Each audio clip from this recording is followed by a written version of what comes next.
नमस्कार, न्यूज़ अड्डा विद सुमन में आप सभी का स्वागत है। क्या हालचाल है बॉस आप लोगों के।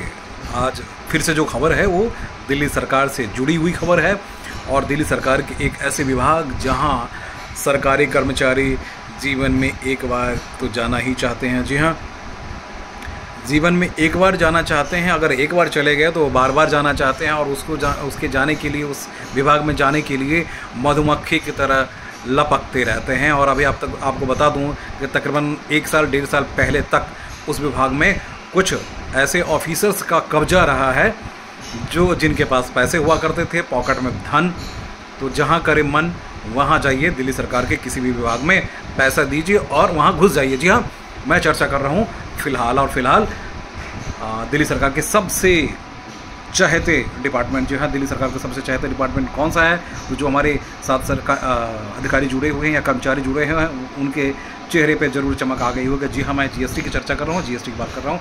तो इस वक्त एक बड़ी ब्रेकिंग खबर ये है कि जीएसटी फिर से विवादों में, विभाग हमेशा विवाद में रहा है, लेकिन इस बार का विवाद क्या है वो मैं बता दूँ आपको कि जीएसटी में अभी फिर से सीबीआई, एंटी करप्शन और दूसरी जांच एजेंसी एक्टिव हुई है। और अभी की जो सबसे ब्रेकिंग खबर है वो मैं आपको बता दूं कि इस विभाग में तकरीबन 4 से 5 घंटे तक कार्रवाई हुई है, सीबीआई की कार्रवाई हुई है। सीबीआई ने छापेमारी की है और वहां सुशील करके जीएसटीओ है जिसको रंगे हाथ गिरफ्तार किया सीबीआई की टीम ने। जी हाँ, कुछ दिनों से लगातार जब से नरेश कुमार आए थे इस विभाग में, उन्होंने सबसे पहले जो सेक्रेटरी थे उनको बदला, पूरी टीम को बदल दी। उसके बाद दूसरों को जिम्मेदारी दी गई। अनवरासु जी आए, प्रिंसिपल सेक्रेटरी होने के बाद एक बड़ी जिम्मेदारी उनको मिली, लेकिन उनके ऊपर बहुत ज़्यादा दबाव है क्योंकि अलग अलग विभाग की भी जिम्मेदारी उनके पास है।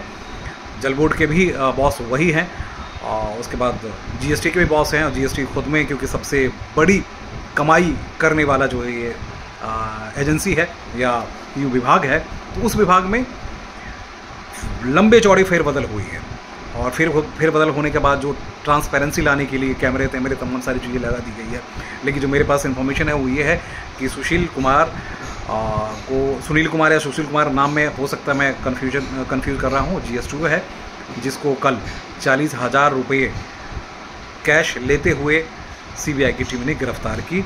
और सीबीआई की टीम ने गिरफ्तार करने के बाद जो कंसर्निंग सीनियर ऑफिसर्स हैं, स्पेशल सेक्रेटरीज और स्पेशल कमिश्नर और उसके बाद प्रिंसिपल कमिश्नर, उनको भी उन्होंने इन्फॉर्म किया। दिल्ली सरकार के दूसरे जो विभाग हैं उनको भी उन्होंने इन्फॉर्म किया कि यहाँ रिश्वत लेते हुए एक कर्मचारी, एक अधिकारी गिरफ्तार किया गया है। और मैं आपको बता दूं कि तकरीबन 6 महीने से 6 महीने से के आसपास उस विभाग में बहुत सारे बदलाव करने की कोशिश की गई। नए यंग ऑफिसर्स को वहाँ लगाया गया, बावजूद उसके उस पर जिस तरीके से पाबंदी लगनी चाहिए वो पाबंदी नहीं लगी। कई आरोप लगे। देखिए, वहाँ जब जाएंगे आपको तो आरोप लगते रहेंगे, लेकिन मैं अपनी बात यहाँ क्लियर करूँ कि कई सारे ऑफिसर्स जब वहाँ जाते हैं तो किसी न किसी मकसद के साथ ही जाते रहें। लेकिन नरेश कुमार और बीके सक्सेना एलजी, इस वक्त की टीम के गठन से पहले उन्होंने ऑफिसर्स का जो चयन किया था उसमें उसके पीछे उनकी ईमानदारी की बात कही थी कि जो ईमानदार व्यक्ति हैं उनको ही भेजा जाए। लेकिन बातें जो निकल कर आई उसमें बहुत सारी चीज़ें ऐसी निकल कर आई जो ये उम्मीद कर रहे थे उस उम्मीद पे ये ऑफिसर्स खड़े नहीं हुए और तमाम सारे अफरा तफड़ी वाली सिचुएशन अभी 4-5 महीने से बनी रही है। एक जो सबसे अच्छी बात रही कि ये विभाग सबसे ज़्यादा कमाई करके तकरीबन 40,000 करोड़ की कमाई एक साल में, एक वित्तीय वर्ष में किया और बहुत रिकॉर्ड रेवेन्यू जो है वो दिल्ली सरकार को दिया है। लेकिन अब वहाँ जाने के लिए कि अब वहाँ कमाई करेंगे तो देखिए, दिल्ली वालों के बारे में भी कह दूँ क्योंकि ये बिना पैसे दिए अपना काम नहीं करवाते, उनको संतोष नहीं होता क्योंकि भ्रष्टाचार हर जगह है। सिर्फ अधिकारी ही जिम्मेदार नहीं है बल्कि यहाँ के जो व्यवसायी हैं वो भी जिम्मेदार हैं कि बिना पैसे दिए वो अपना काम करवाते नहीं हैं, उन्हें संतोष नहीं होता है।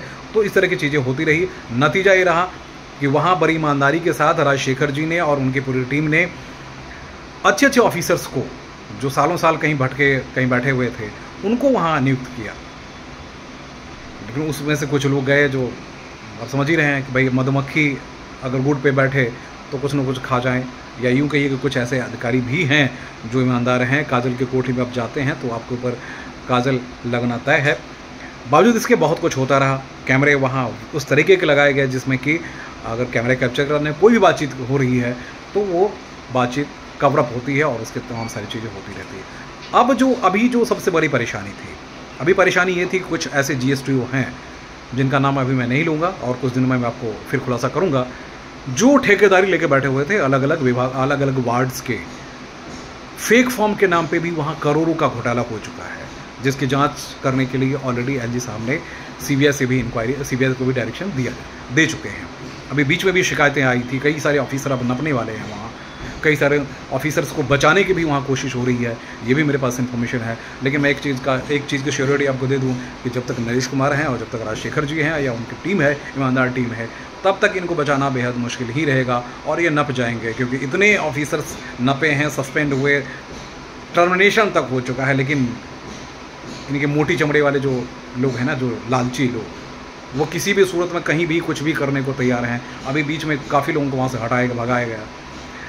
बहरहाल CBI की इंक्वायरी हुई है और मैं आपको बताना ये चाह रहा हूँ बॉस कि जो भी भ्रष्ट अधिकारी हैं बचिएगा नहीं, चाहे कहीं भाग जाइए, कहीं रहिए, छुट्टी पे भाग जाइए, कुछ भी कर दीजिए।